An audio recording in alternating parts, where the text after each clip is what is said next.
Okay, some of you may have noticed a change in this gumball machine from last video.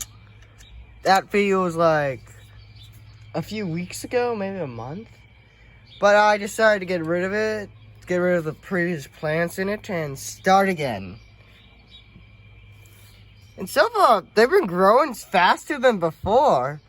I also put a lot of seeds for flowers in there.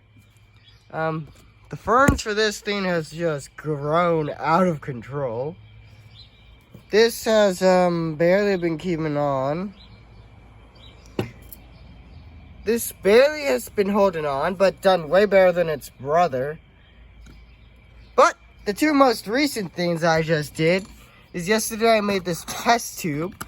So I get a full crystal clear 360 view on the enclosure I made, and to see how what I've been doing wrong, what I've been doing right, and how life flare-ups. And this is just, I just want an underwater world, so I put some moss and broken plants and stuff, and see what would happen if I just leave it like that. That's for bugs and mosquitoes won't come out. Yeah, for like Christmas, I got a science kit, and I did a couple interesting science experiments. And I've just been moving the science stuff outside recently.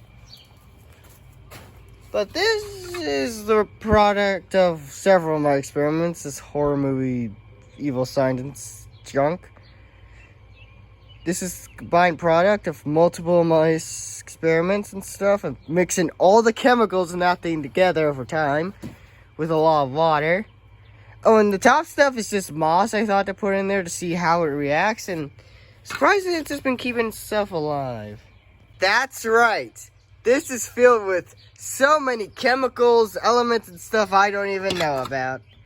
Just mixed in with a lot of water and stuff over time.